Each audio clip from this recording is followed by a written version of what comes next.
That's a slimming effect. And we are live. As you see along the graphic here, this is Cage Rage Podcast met up with What is Truth Podcast. And this is an Outside the Cage for the Cage Rage Podcast on the topic of socialism in America. And what do I mean by that? Well, we got a lot of talk these days, as you two know. And right now, I do want to just, before we get there, I'm going to just introduce you two. I got Jeff Brown here in the middle on the screen right now. Hi, Jeff. How you doing, Jeff? Man. And he's going to be coming more from a right-wing conservative viewpoint on this subject. And then on the far right, we have the CRP founder, Chad Wagner. Genius against the Christian hack. And anybody who's ever listened to this man knows that he carries around a walking, talking disclaimer about himself. He will argue points and always throw in the little caveat that he is a self-professing far left liberal. So you can kind of gauge where he's going to be coming from on this subject. But here's where I'm at. And I'm going to try my best to moderate this as fairly as possible and get the most out of this conversation that I don't really want to call a debate. I want to call a dialogue, because I think that we need to try to find what is the truth on this subject and what is the right perspective to have in such a heated and back and forth subject that has a lot of convoluted arguments involved with it. I have been on both sides of this debate. When I was growing up, the first person I ever voted for in a presidential election was Barack Obama. I was a subscriber to The Nation magazine. I was reading the Huffington Post every day. I was listening to people like Chris Hedges and Noam Chomsky and stuff. So I've been there. I've been on that far left wing. But then I read In the Fed by Ron Paul. Well, and then I read In the Fed by Ron Paul and started getting into a lot of libertarian work and swung the pendulum all the way to the other way.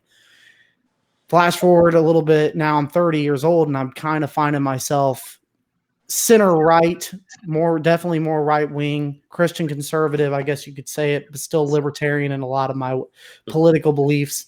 You got Chad over here. He's an agnostic, self-proclaimed.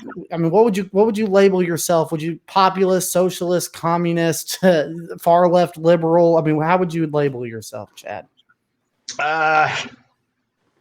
Well, I'm certainly not an anarchist. I grew up as a metalhead / punk rock lover. And my first election, I voted in 1990. I voted for Ross Perot because Ross Perot said, so I voted independently, even though I voted libertarian on the rest of the card, which there were only like 4 things, I think, 4 people to vote for. But I would consider myself, in an altruistic, fantasized world, I would consider myself to be a communist. However, I know that, communism generally ends at the butt of a gun. And that's not the kind of communism that I want. And in fact, that's actually socialism taken to an extreme logical conclusion. I'm glad you brought that up, not to cut you off, but yeah. I'm glad you acknowledge that just out front, that communism is the logical end of socialism. Well, I actually flip that. I actually think it's the other way around, and I get why you would think that I'm wrong about that. In fact, I was a freshman in high school when I did my first studies on communism and socialism, and at the end of it all, because I'm talking about the 80s when, if you even mentioned something that sounded socialistic, you were a commie, and, you're commie pinkos and all that crazy stuff that went on in Reaganomics and then the Bush administration on through all of it. The Cold War was brutal, man. And it was very, very hard on kids or on 80s kids. Jeff, you're obviously an 80s kids too, right? Absolutely. So, you remember, hide under your desk if there's a nuclear attack, and you're 7. What? You're scared of these things all the time. It was this ominous thing that was always around, sort of like if you're a Christian and you believe the devil's always going to get you and God's always watching you and he's going to see you do whatever it is. God's going to get you for that. And if God's not going to get you, then the communists are.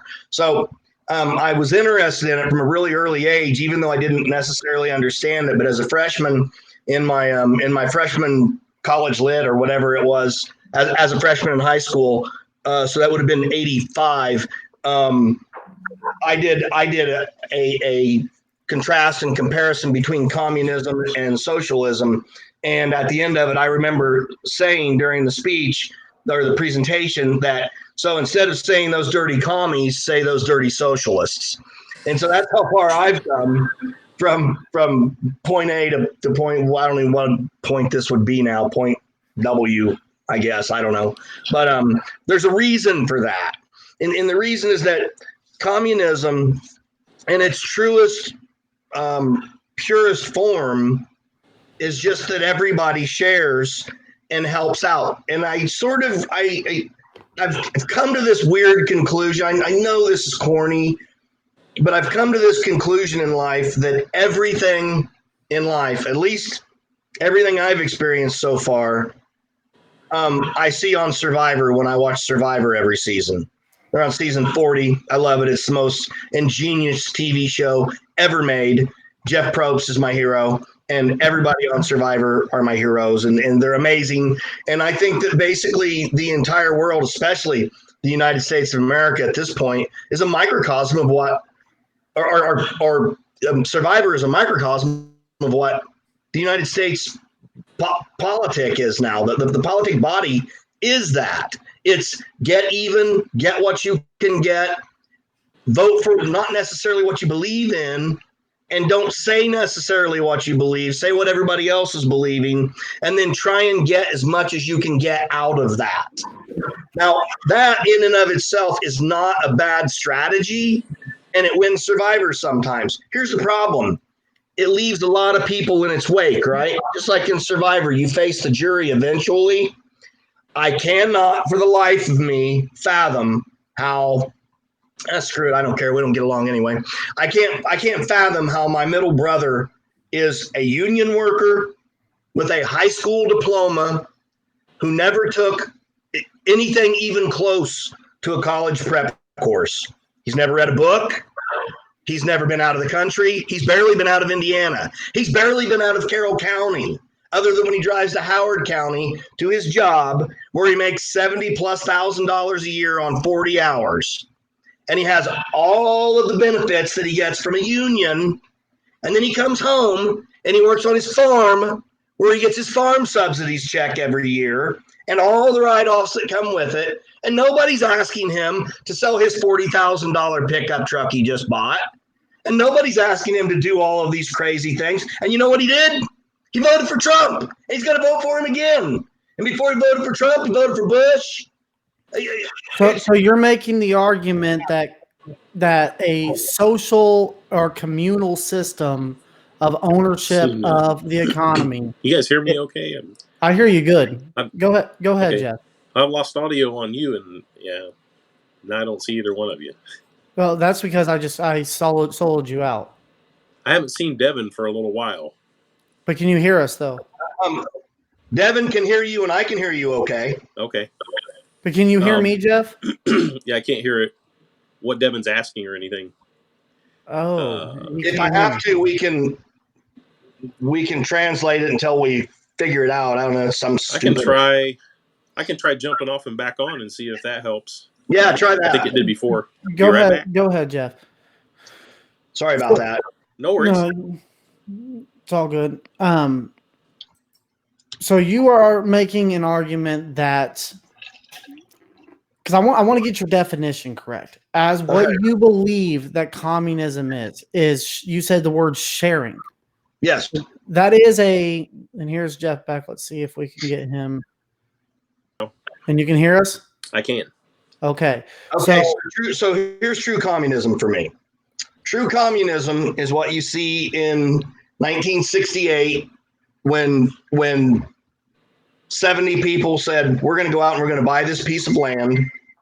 We're going to grow wheat and blah, blah, blah. And we're going to drink wheatgrass every day. And we're going to make our own tomatoes and we're going to grow our own food. We're going to have some livestock and everybody's going to take part in it. Everybody's going to share. Everybody's going to work. Of course, we all know that doesn't really work in reality for the exact same reasons that Survivor doesn't work in reality, or that Survivor is reality, and that some people are going to work and some people aren't, right? Now, Realistically, yes. there's a division between this person, let's say my son.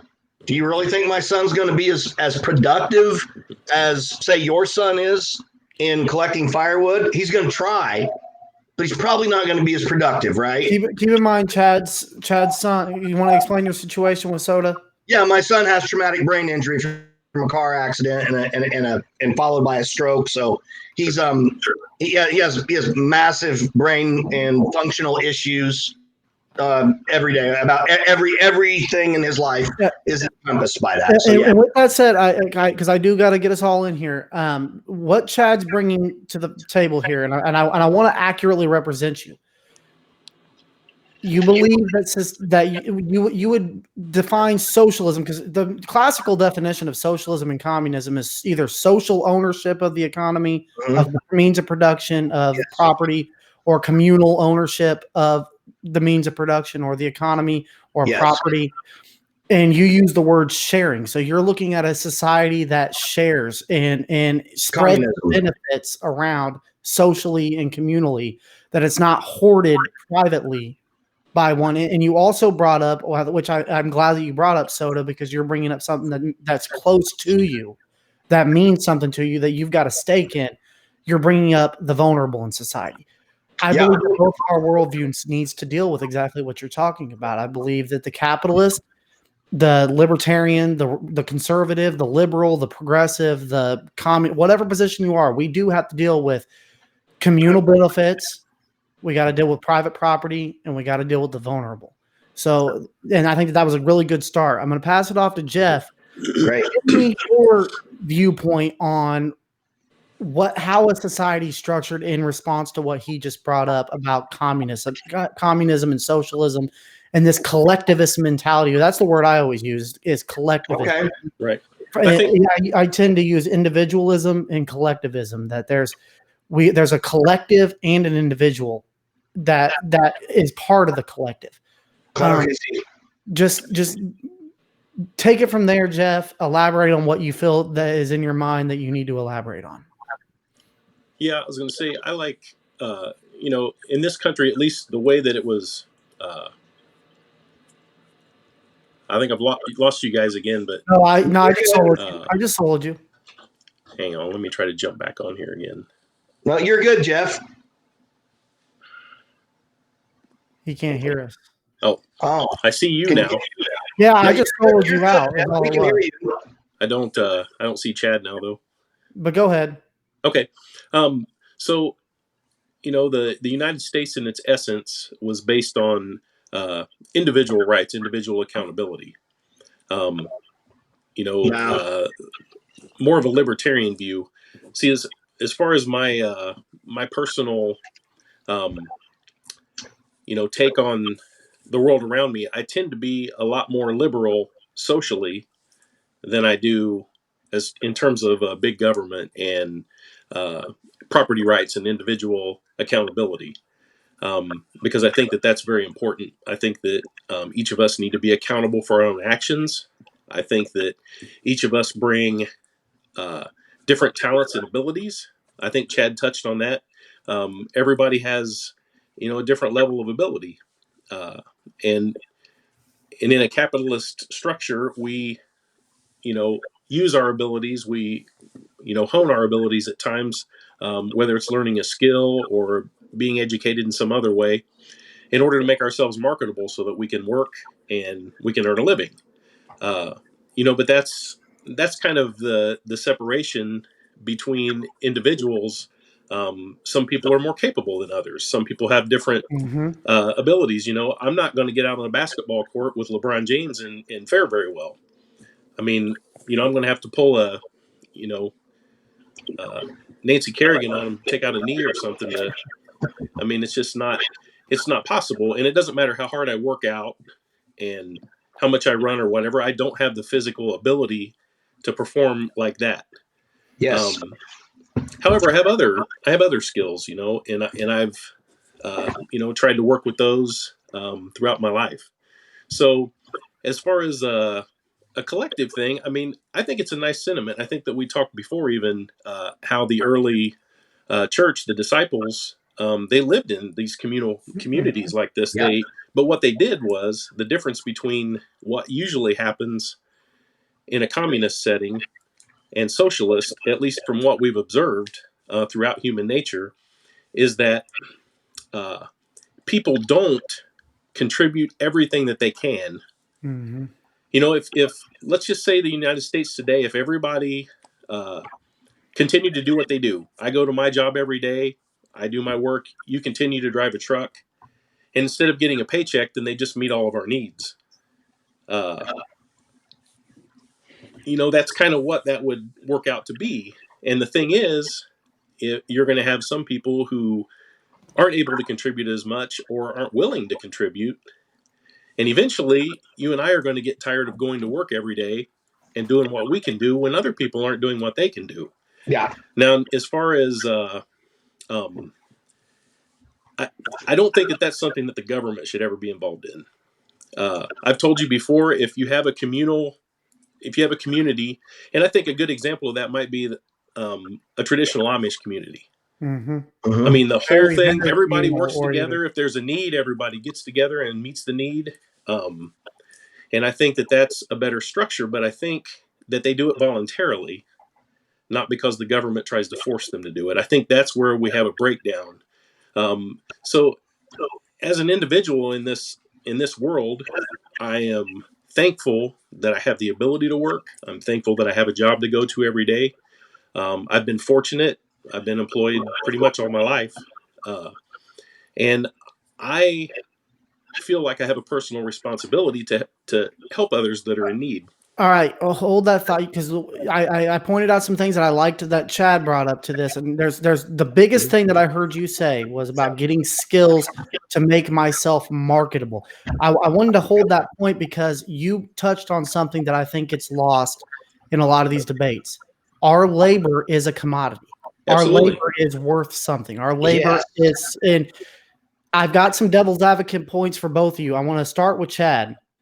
And then I got something for Jeff. Well, actually, I'm gonna since I'm on Jeff, I want to go there because you didn't touch on this point with Chad.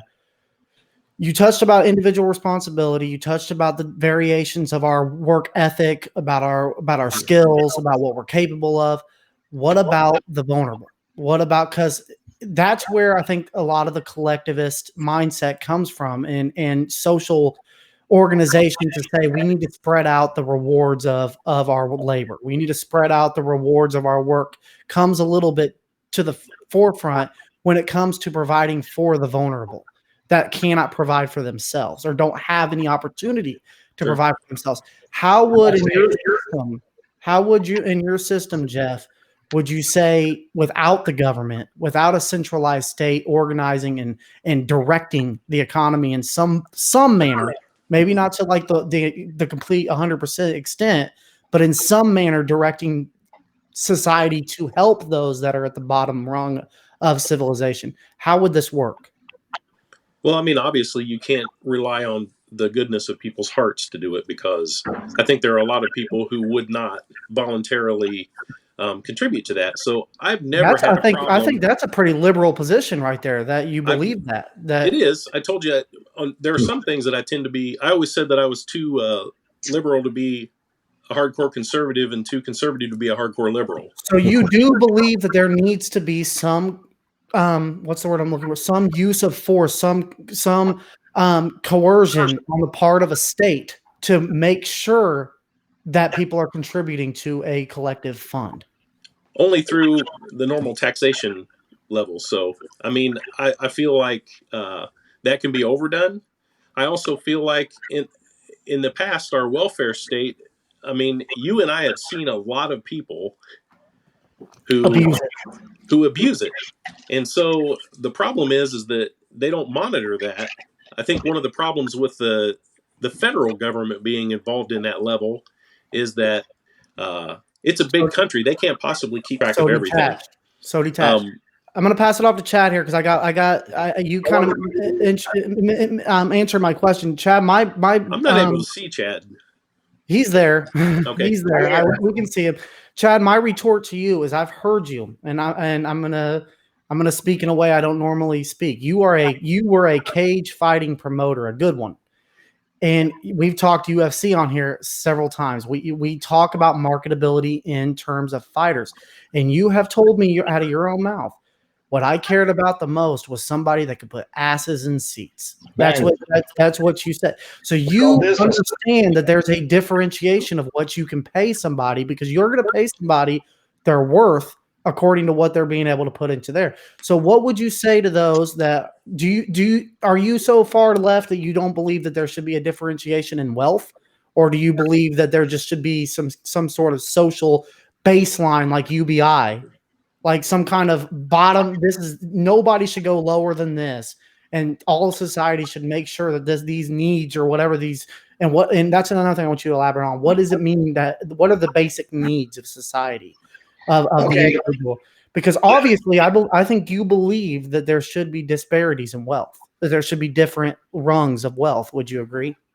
Well, I believe that a human being should be able to earn, and what they earn they should be able to use and distribute as they see fit.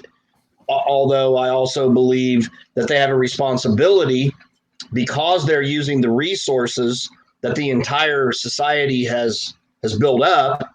And that includes resources like water, air, land, our ecosystem. All of that's part of the resources that we all collectively own. Mm-hmm. And so as collective ownership of that, for example, the roads, we all pay for the roads. Okay. But if I use the road, well, you use the road a lot more than I do, right? Does your company pay more to use the roads than I do? Only when we pay more fuel taxes because we get more fuel, obviously, and we use your tax. But do you pay more for the damage that you do to the roads because you obviously do more damage? Do you agree with that, right? I mean, it's kind of a and I think that's fair. Okay, same thing with farmers. Okay, so where I live, I'm in a rural community. I live in cornfields and woods.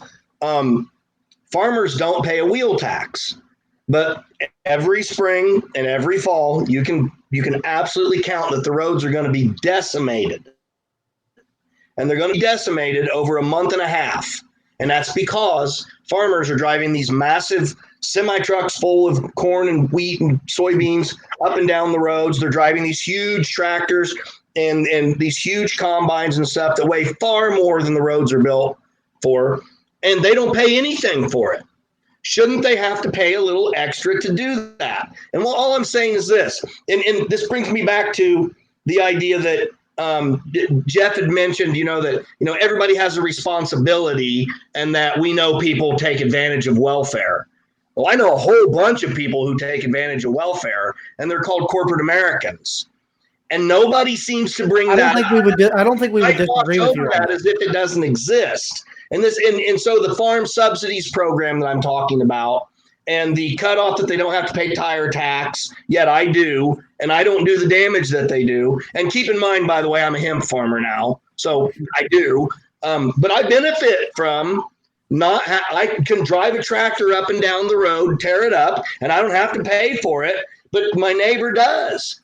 Right? How is that fair? How does that make any sense at all? Oh, and by the way, I get to write all of that stuff off in the end too. And the poor guy who works at McDonald's and drives the poor guy that makes $8 an hour and drives at $9.50, I think they make over here at the chicken house where I'm at, Roseacre Farms. Roseacre Farms pays those people slave wages as far as I'm concerned. They drive to and from all the time, up and down my road like it's the Indy 500. And, they have to pay, but Roseacres doesn't have to pay. How is that possibly something that you justify? When you talk about welfare and you talk about welfare abuse, do you include the ultra wealthy in it? Jeff Bezos, he didn't pay any taxes on. Give Jeff a chance to respond to that. Yeah, unfortunately, I can't hear him or see him either one, so I'm not sure what he said. You aren't hearing him, huh? No. Well, that's I can't see him either.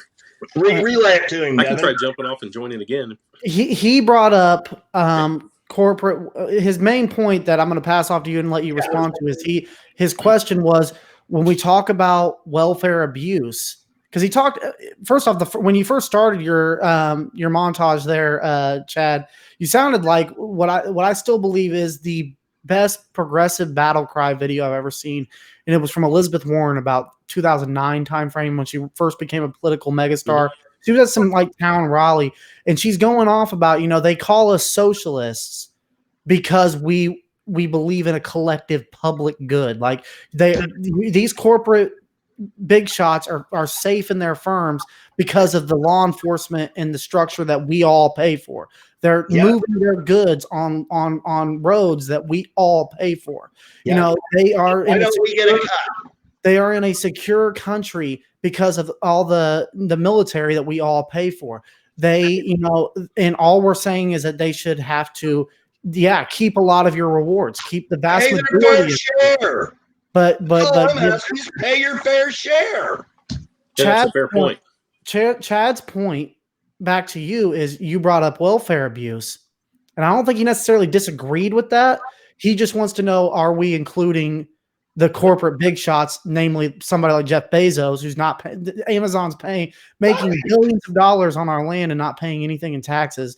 You've got all these corporations that shovel, money overseas and hide them away in Swiss bank accounts and all sorts of stuff and offshore accounts to evade taxation. We know this happens. And on top of that, they get massive subsidies from the government. We know the oil industry's done for years, and that's been a big talking point of the left. And I don't want to call it a talking point. It's a fair point that, we do subsidize, different industries. I think both sides do. Are we going to talk about corporate abuse of taxation and welfare, as well as what's being done with the single mom or the unmarried couple that are, or people claiming other kids on their income tax or something? Are we going to, because I know a lot of people that do game the system. They get whatever benefits they can. So are we going to, he was basically asking, are we going to talk about it both ways? Oh yeah, absolutely. In fact, unlike a lot of other conservatives, I've always been a fan of a flat tax. Why have the IRS? Why have TurboTax and H&R Block and all these people doing all these things? You make this much, you pay this much in taxes. I don't give you discounts. I don't give you breaks. I don't give you any of that. I think that if we were to do that, the super rich would still be super rich. Yeah. If they're taxed at 15 or 20%, they're still going to have a lot more in their pocket. So will you and I. And I think that collectively, there would be a whole lot more money in the pot to work with and distribute to people that need it, and to, operate our military, our infrastructure, and things like that. I think there would be more money to work with. I understand why they give corporations tax breaks, because when you have a company like Amazon in an area, they employ a lot of people. They create wealth or employment for a lot of people. It's kind of like, how do you justify, a sports figure making millions of dollars a year playing a sport? It's because of the money that their presence on the court or on the field, or it generates income. There are people who are willing to come and pay for that. And those cities will subsidize it. Like, let's take Indianapolis from where we're close. The cities will subsidize that because they're going to get a lot of tourism revenue. Also, they're going to get a lot of people coming into the city that are going to spend money there. So yeah, they'll basically roll out the red carpet and build Lucas Oil Stadium for them.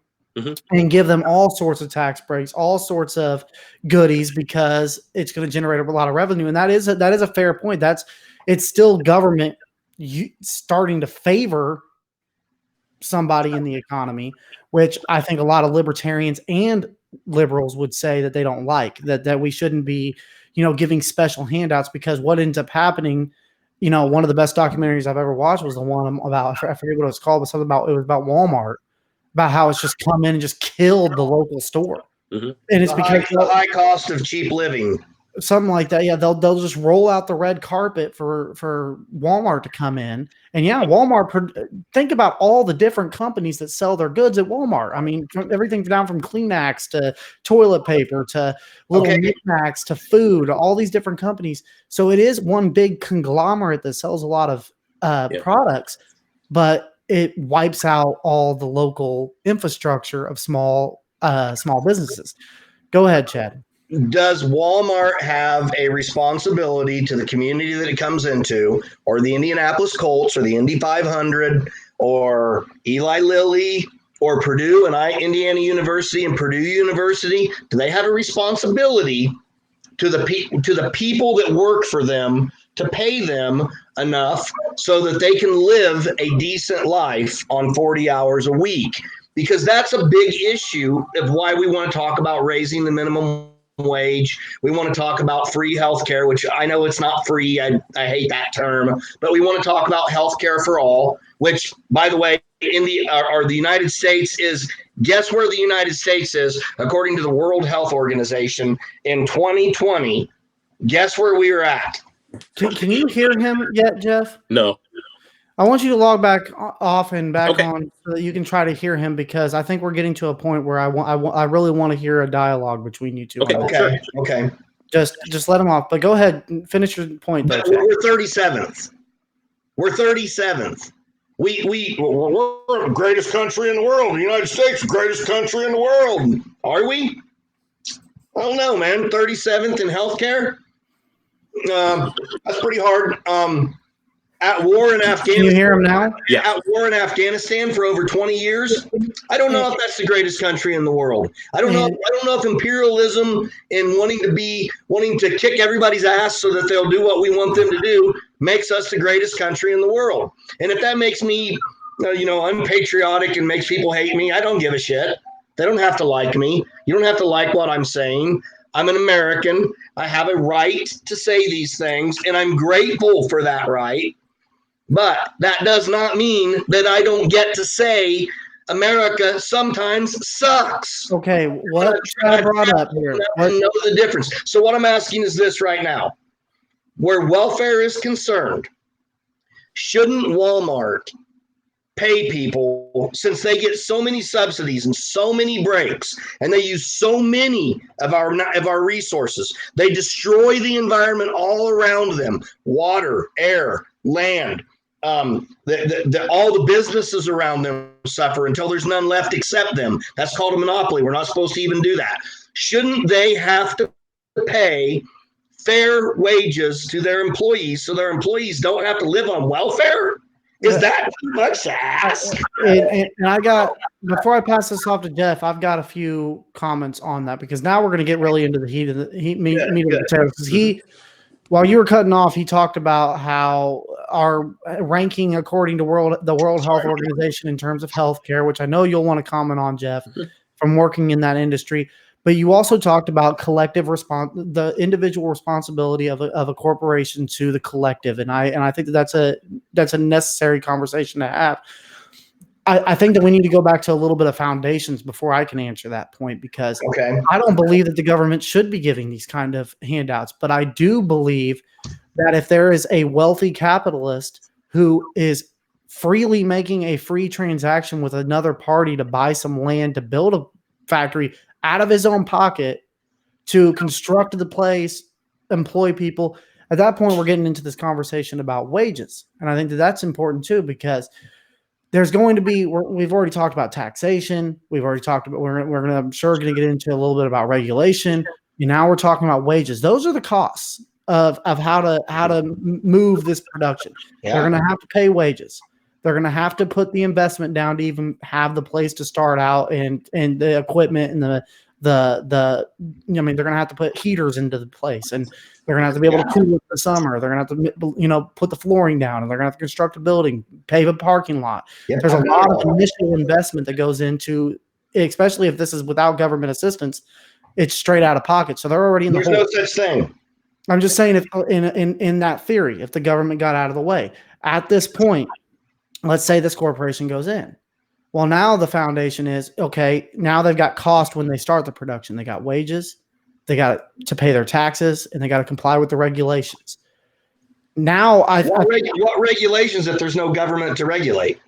I'm just talking about whatever level the government is involved. If the government isn't giving special favors, isn't subsidizing, isn't doing this for special corporations, all special interests is out of the way.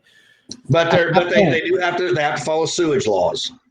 Yeah, I mean, there's going to be different, sort of levels of, regulations that they're going to have to comply with. Okay. And taxation and wage cost. Okay.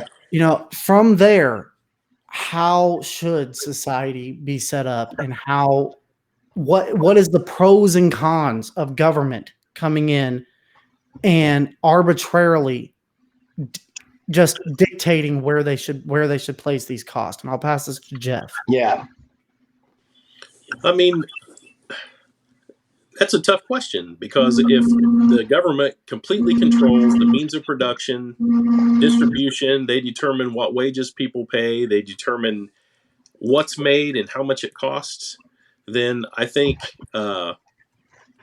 that's a major killer for innovation and new technologies and things that happen. I think that the free market is the best driver of that. I don't have a problem with the government monitoring the free market within reason. But I feel like when the government is out of the way, the market actually works a little bit better. Yes, you have people that are greedy. Yes, you have people that may not pay their workers what they should. But the thing is, the workers can go somewhere else and work. I mean, no, that's you're right at that, Chad, but I agree with that statement, because the only thing in a true free market that we can protect is just making sure that they have the freedom to choose. Because if they came out tomorrow, I guarantee in America right now, if all of a sudden they just abolish the minimum wage, because I've always made this point to liberals that bring up minimum wage laws and stuff. And before we even get into like the math and the cost that really even what would affect just our local McDonald's, I mean, from raising the minimum, I mean, it would be to say that cost isn't going to get transferred to the consumer, I think is just insane. But my point with this is we already have a minimum wage law, and there's companies that freely choose to pay above the minimum wage. Why is that? It's because the labor is worth more. And on top of that, if they just did away with it, I don't know really anybody that's going to go work even flipping burgers at McDonald's for $1 an hour. Not at our wage. Wages will be set by free individuals saying, and I've also used this point, should I be able to go underbid the minimum wage? Should I be freely allowed to go to a company and say, I will work for $6 an hour? I will work for $6. And right now they legally wouldn't be able to hire me at that wage. Good. And that prices me out of the market, because I might be willing to work for that. And if can I not freely go and work for that?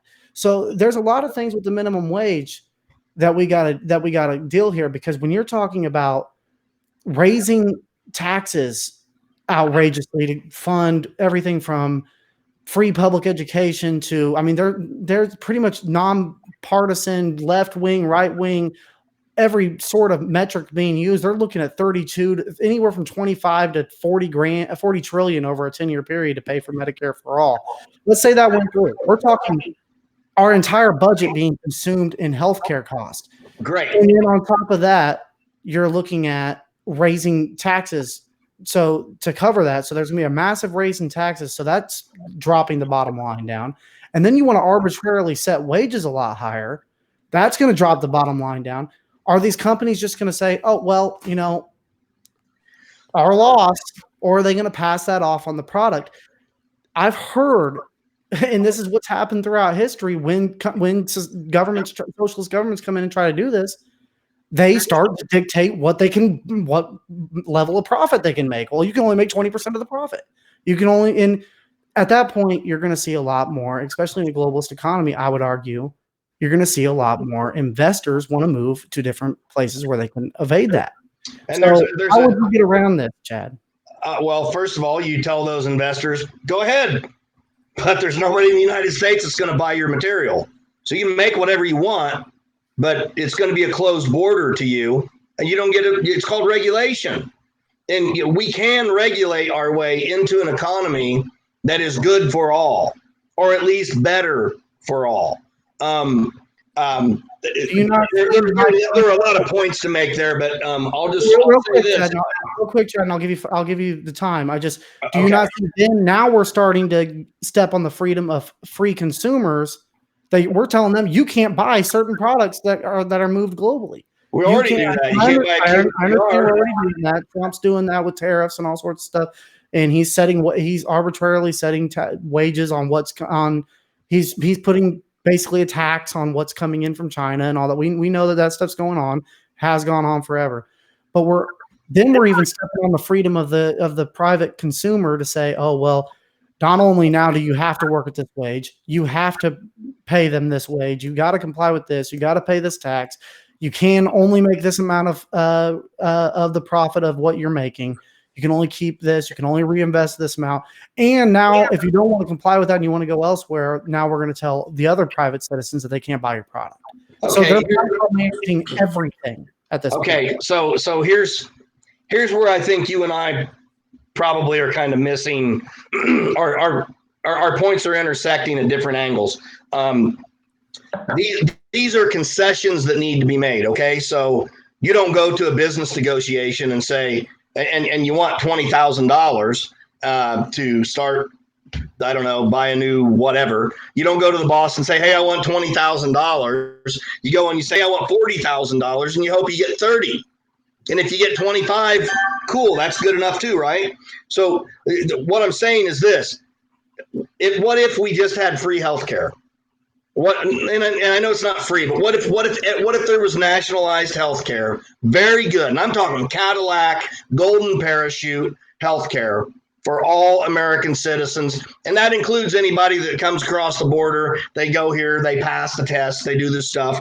They get healthcare too. Everyone should. Okay. That should be, I don't like to call it a right. I just think it's something that we should do as decent human beings. But okay, if we had healthcare, and a guy at McDonald's was making $15 an hour. $15 an hour, you and I both know, is not very much money, right? At $15 an hour, that is nothing more than a stimulus package. Why are we giving stimulus packages to massive corporations who, you said yourself, they have tax shelters, they hide this, they go in all overshores accounts, they get all of these subsidies and stimulus packages, and the working man gets nothing. Check, is this kind of a stimulus package? Instead of putting money into people's pockets who have enough money to save it, put it into people's pockets who don't have enough to save it, and they'll spend every dime. And guess what happens? Business flourishes. Well, that happens. That's a fact. That's a fact. That's not conjecture. That's but fact. You're bringing up Henry Hazlitt's broken window fallacy. You're talking about taking from. I can't hear Debbie now. You can't hear me now? Yeah, I'm not able to hear you. That's so weird. He's been. Dang, man. Tell him to log back off and log back on. Try this again. Yeah, flip it on and off again. Go ahead, Devin.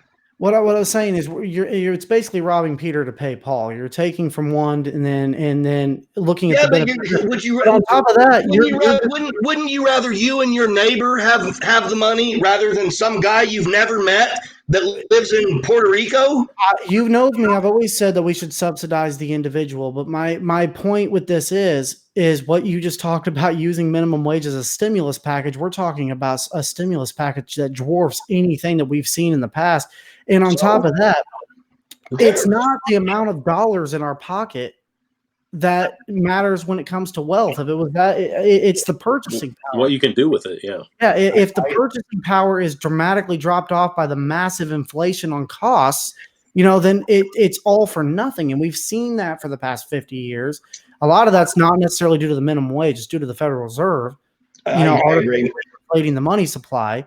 But it's basically the same thing. It's more money chasing the same amount of goods.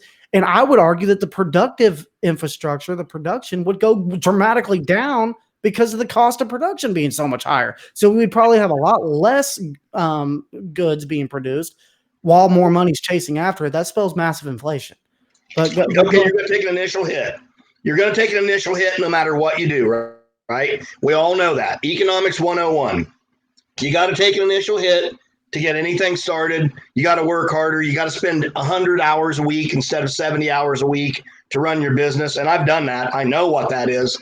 I know how hard it is. But eventually you catch up and you get to a place where you go, okay, now I can afford a few employees to do part of what I was doing, right? And I'm going to pay them enough so that they can buy. Henry Ford, the first thing he did was raise the rates of all of his employees' benefits and production labor costs because they could buy a car that way. So he sold more cars. It's a pretty simple standard to follow. But also those employees were also skilled laborers now that knew how to work on cars, and he wanted to keep his laborers.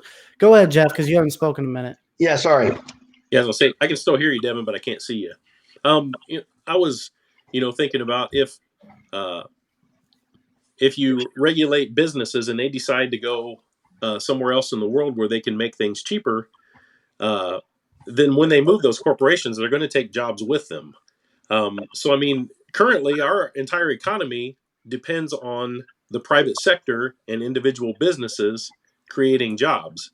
I'm not exactly sure where that gross domestic product would come from if you reduce the amount of businesses that are producing things. These people have control of a lot of resources, and they're going to move them to other places where we've already seen them do that when they ratified NAFTA. You had a lot of businesses that relocated to China because you had that, when Devin was talking about undercutting the minimum wage, you had people that were willing to work for a lot less money. So that's an example of that. So people relocate. I worked in manufacturing at the time. When that was ratified, I told the people that I worked with, I worked at Foster Forbes Glass Factory there in Marion, and I told them that this would affect us eventually. And I kind of saw examples of that after that plant shut down. I went to work for a electronics manufacturer in Gas City, and the thing was we had a sister company that basically made wires and connector leads for motors. And the unit that I worked at made the control units for them. So it was high tech. And what I saw was we had, just in the 3 years that I was there, we had 4 different process engineers that were hired to come in and map out the entire process of making this product. And what I noticed was making wires and leads was real easy. They mapped that process out. They moved that entire factory to Mexico. Our factory, it was making electronics. I swear to you, if the humidity changed by 10%, you had to adjust the machinery to compensate. They couldn't control the temperature. They couldn't control the environment. It was a constant process of tweaking this and that and everything. That factory's still there today.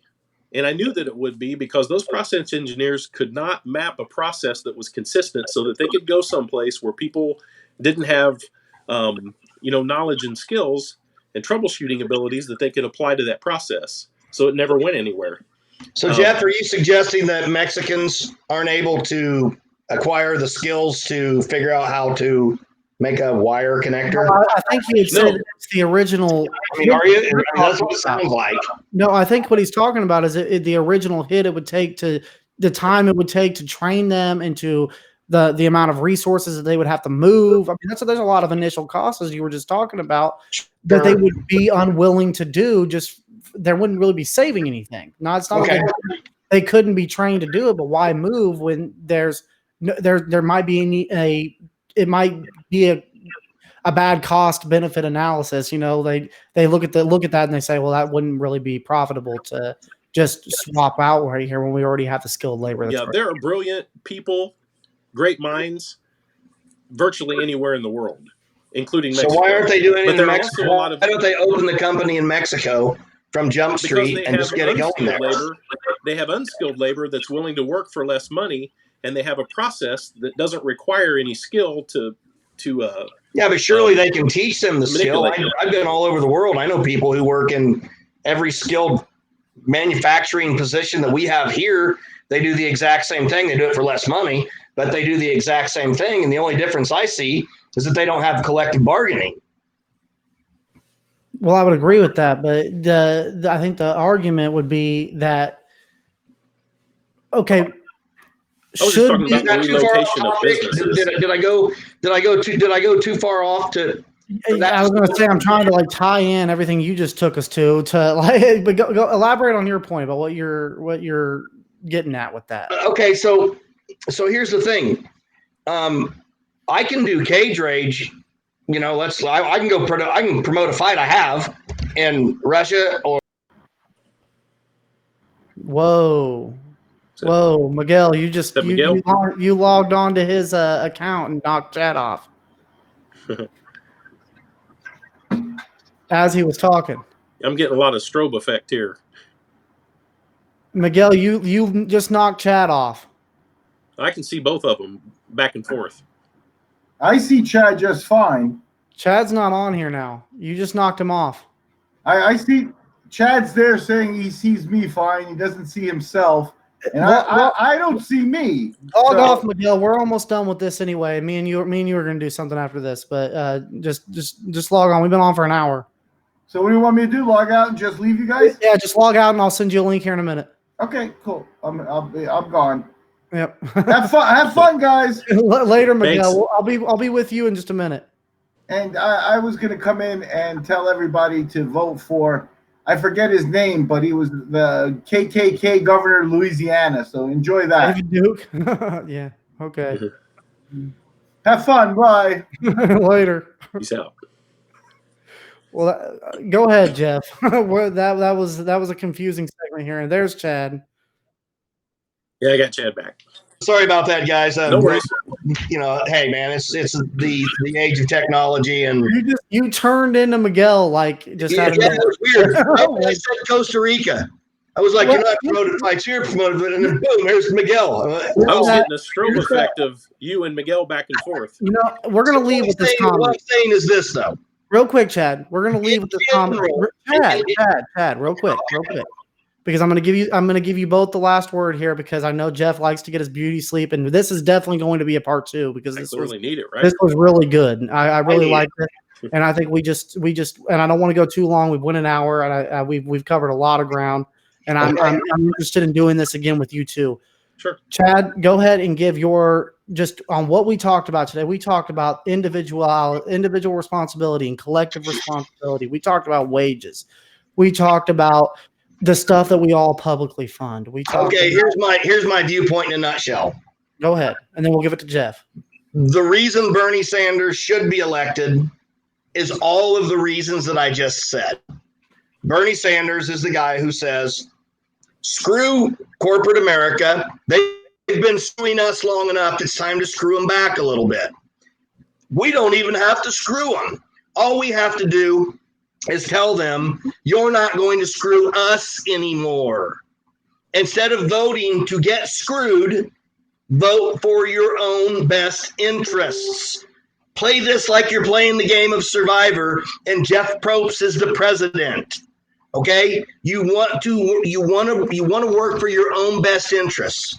Your own best interests, no matter unless you are a large corporate owner, your own best interests are in unions, are in education, are in public health care that's Cadillac health care, and are in feeding people, making sure that every single person eats. That's why I'm for farm subsidies. I'm not against them, even though I always say, well, you know, farmers are welfare queens because they are. So is Jeff Bezos. He's a welfare queen. Chrysler's a welfare queen. Most unions to some degree are welfare queens, and nobody ever says that. They always argue, oh, these people are taking advantage of welfare with their extra $100 in food stamps they get. Jesus Christ, they're not able to eat. What do you think they do with that? They spend it. It's a built-in stimulus package. It doesn't make any sense to give stimulus packages to people who just put it away somewhere where the United States citizens gain nothing from it. When we do a stimulus package and we stimulate lower class people, middle and lower class, when we stimulate them, whether that be tax cuts, which I'm not all that crazy about, whether we do good health care, whether we do free food. Let's hand out, even if it's just stupid shit like government cheese and peanut butter and milk and bread, and let's just make sure people eat, because we know one thing for a fact. We know that hungry kids are dumb kids, right?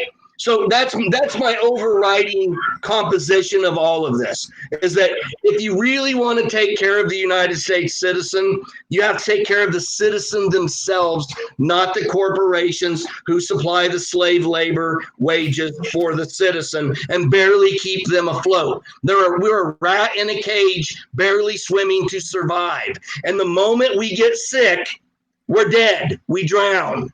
And you know what they do? I will say this. Replace us. You're cut off. You're cut off, Chad, but I will say this.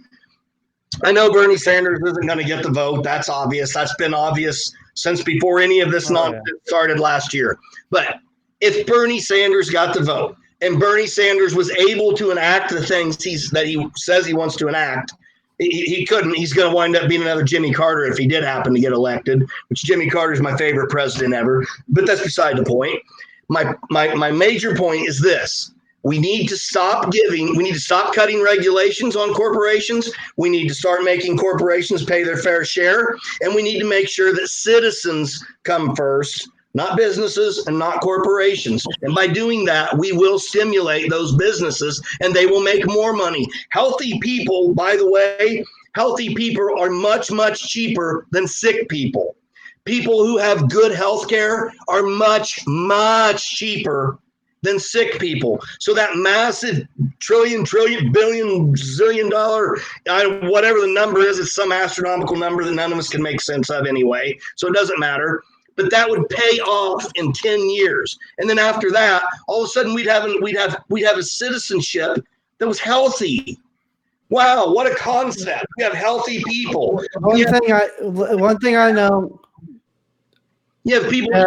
I'm going to pass it off to Jeff here. Okay, so that's my overriding argument.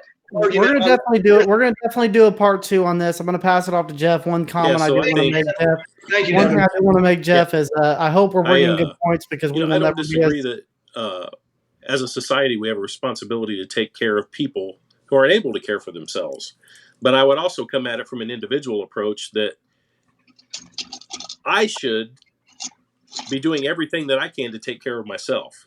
And if I can't make that happen, then that's the people who need help. Because most of the time when people apply themselves and, they learn from their mistakes, they learn new skills, they go to work, and they conduct themselves in a civilized manner with their coworkers and their employer, there's usually a pretty good mutual relationship there. And people can move forward. I mean, maybe you start out making $6 an hour at Walmart, but if you go there and you do your job, from what I've seen from other people who have gone there, they move up pretty quickly. And a lot of times, or I've seen managers, back in the day, I was in skilled trades there at the factory, and one of my coworkers' wives was a manager at Walmart that made as much as he did. And he was well paid. We were a union environment. And as far as unions, I mean, I appreciated the collective bargaining power that had, but I never really had any interaction with the union other than paying my union dues, because I showed up for work. I was never in trouble. They didn't. I just didn't have that interaction with them. You saw your payday. Yeah.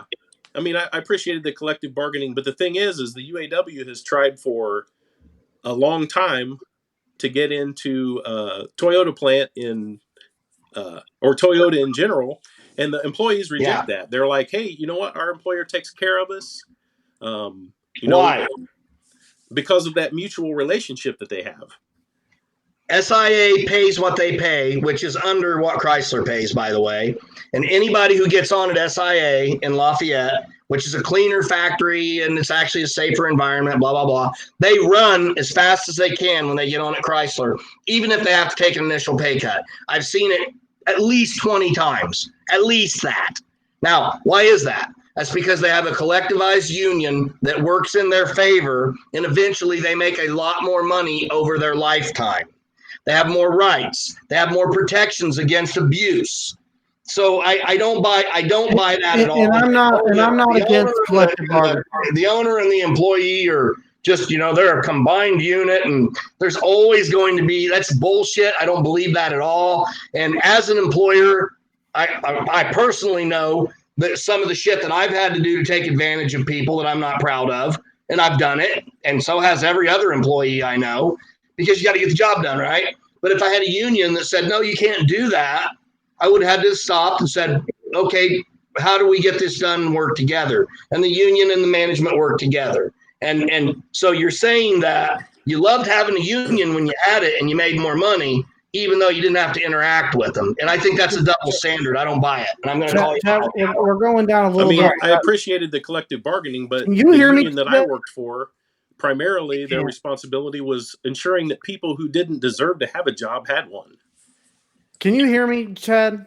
I mean, they would come to work and they wouldn't do their job. Tell him that he can't hear me. Yeah, Devin can't hear you, but it's okay. Go ahead, Jeff. I mean, that's just been my personal experience with the union. And then, when Thompson shut down in Grant County, they were unionized, and they found out that there were employees that would come to work. They'd come in, they'd clock themselves in, they'd clock in a friend, they'd clock in their wife. They'd go across the street to Good Time Charlie's, come back in, clock them. And they had been doing that for several years before they caught them. Yeah, I'm not saying there's no abuse. Sure. I'm simply saying that, I mean, like, along with everything else, there has to be regulations. But what I was getting at was this. You were saying, Toyota turned down unions, and that's not the truth. SIA would pick up a union in a second. If they could get in there and do it without SIA saying, you know what, you're all fired, get out of it. They would do it in a second. Chad, let him run to Chrysler the moment that they get a chance to work there.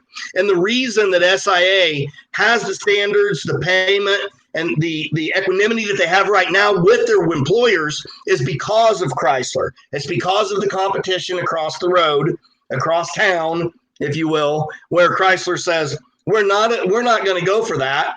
And if you don't like it, you can go work at SIA if you want to. And nobody does that. Nobody does that. Okay, Chad, he cannot hear me. So yeah, I guess let him know that he cannot hear me. Hey, Jeff, you can't hear Devin, right? I can't. Okay, let me wrap this up real quick. Okay, Devin's going to wrap it up. I'm sorry I took too much of your space. Do you want he's going down a big rabbit trail here. Okay.